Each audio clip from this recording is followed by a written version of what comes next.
नमस्कार मित्रों, आप सभी का स्वागत है हमारे YouTube चैनल शिव की भक्ति में। स्कंद पुराण कहती है जिस व्यक्ति पर कर्जा बहुत ज्यादा मात्रा में हो जाता है और कर्जा चूकता नहीं है, आप बहुत प्रयास कर लिए, करोड़ों रुपए का कर्जा हो गया, यहां से लिया वहां दिया, वहां से उठाया वहां दिया, वहां से उठाया वहां दिया, तो निवेदन है कभी मौका लगे कर्जा मुक्ति के लिए सारे वृक्षों में अगर कोई श्रेष्ठ वृक्ष माना गया है तो वो बट का वृक्ष माना गया महाराज। इसलिए प्रशासनिक कार्य के लिए, मानसिक टेंशन में, परेशानियों में बटकेश्वर महादेव का स्मरण किया जाता है। और यदि निवेदन करूंगा बहुत ज्यादा, यदि आपको कर्जा हो गया, बहुत ज्यादा कर्जा हो गया और वो कर्जा चूक ही नहीं रहा, तो थोड़े दिन बड़ के पेड़ के नीचे आप बटकेश्वर महादेव के लिए 1 लोटा पानी, उसमें थोड़ा सा पिसा हुआ चावल पीस के गला लेना, चावल को और पीस लेना, पीस के उस पानी में मिला लेना और मिलाकर उसमें थोड़ी सी हल्दी पिसी हुई डालकर बटकेश्वर महादेव के नाम से बड़ के पेड़ के नीचे अपनी कामना कर कर जो कर्जा हुआ है उस कर्जे का भान देते हुए, स्मरण देते हुए छोड़ दीजिए महाराज। 2 या 3 सोमवार एक ही जगह पर करना, 3 सोमवार बाद वहीं से बड़ के पेड़ की थोड़ी सी जड़ उठा लाना और उस जड़ को एक कोई धागे में बांधकर या तो अपनी गले में डाल लो या अपनी जेब में पटक लो, उसको थोड़े दिन पटक कर रखना, लगभग 2 से 3 महीना पटक कर रखो। वो जड़ जैसे बड़ का पेड़ विस्तार होता है, पानी गिरे ना गिरे, जल वृष्टि हो ना हो, गर्मी पड़े ना पड़े, उसको कोई फर्क नहीं पड़ता, बड़ का वृक्ष आप रूप फैलता जाता है, उसकी जड़ें अपने आप प्रबल होती है। उसी तरह ये बटकेश्वर महादेव कहीं से भी अगर जड़ आपके पास में रखी है 1 महीना, 2 महीना, 3 महीना तक, तो ये जड़ अपने आप लक्ष्मी को पकड़कर खींच कर लाती है और कर्जे से मुक्त कर दे। बटकेश्वर महादेव का स्मरण सुख का देना हो महाराज। ऐसा कोई कार्य नहीं जिसमें पशुपति व्रत लाख ना करे, बस दिल से अगर आपने पशुपति व्रत करा है, बाबा विश्वनाथ के 5 पशुपति व्रत होते हैं, किसी भी सोमवार से चालू कर सकते हैं।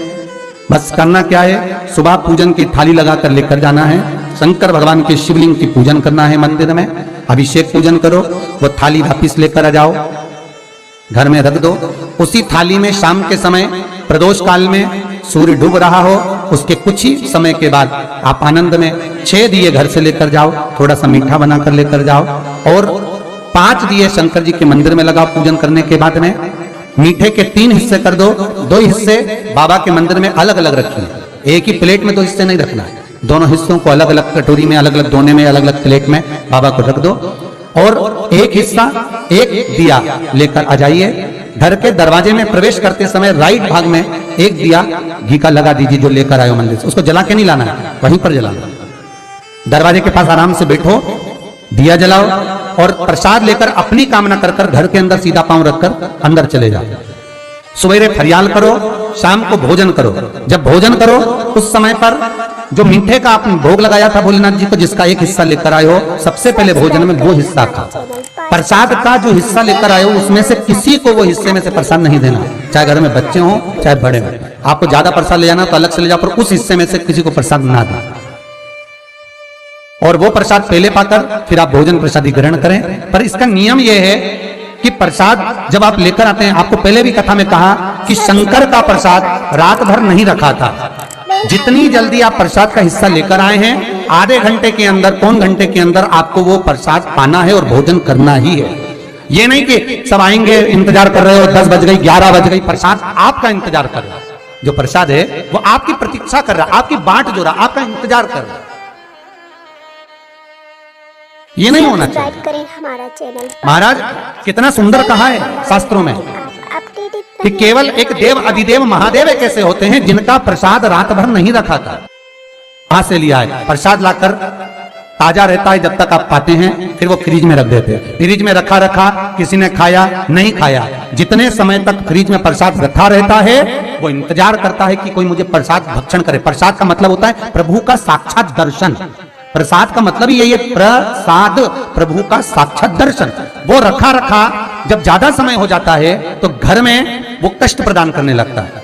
हमेशा याद रखो, प्रसाद जैसे ही आए उसका सही समय पर उसको पाओ। रखे हुए प्रसाद पड़ा हुआ है, फ्रिज में रखा हुआ है, बेटा खाएगा, बहू खाएगा, ये खाएगा, वो खाएगा, फिर धीरे धीरे वो बद्दुआ देना प्रारंभ कर देता है, जिससे घर में बड़ी बीमारी फैलने लगती है, बड़ा रोग आने लगता है। तो लोग सोचते हैं हमारे घर में ना तो हम कोई नशा करते हैं, ना हम कोई चीज खाते हैं, ना हम बाजार का खाते हैं, फिर रोग कहां से आता, फिर बीमारी कहां से आती? अर्थात वो बद्दुआ देता है। उसका प्रयोग करो, समय पर करो, समय पर पाओ। कई लोग कहते हैं महाराज जी हमारे ये बीमारी कहां से आ गई? जरा पत्रिका में तो कोई बीमारी नहीं निकले, हमने तो सबसे पूछा ये बीमारी का योग ही नहीं है, फिर बीमारी कहां से आई? ना तो हम कोई व्यसन करते, ना कोई मद्यपान करते, ना कोई मांसाहार, फिर ये बीमारी कहां? उसका कारण है कि तुम उस प्रसाद का लाकर महीनों तक पड़ा हुआ है, इंतजार कर रहे हो, खाएंगे खाएंगे, आखिरी में फिर वो काम वाली को दे दिया। काम वाली इतनी चतुर आज के जमाने की, बासी माल खाएंगे पटक दें। कौन का पड़ा? वो बद्दुआ। जितना आपको पाना है, जितना आपको लेना है, उतना प्रयोग करो।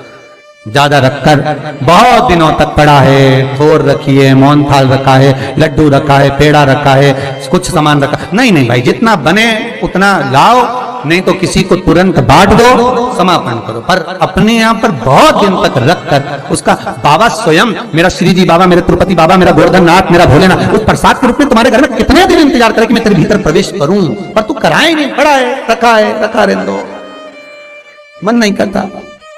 शक्तियों जैसा कर्म मत करो जिससे हमें कष्ट मिले। कई लोग कहते हैं हमने पशुपति व्रत करा, हमारा बहुत काम हुआ। कई लोग कहते हैं हमने करा पर हमको अभी तक उसका कारण है कि तुम बहुत देर तक प्रसाद को इंतजार करा रहे हो, तो बाबा भी आपको इंतजार करा रहा है, मेरा विश्वनाथ भी इंतजार कर रहा है। दोस्तों प्रदीप मिश्रा जी की ऐसी शानदार वीडियो के लिए चैनल को सब्सक्राइब करें एंड वीडियो को लाइक करें।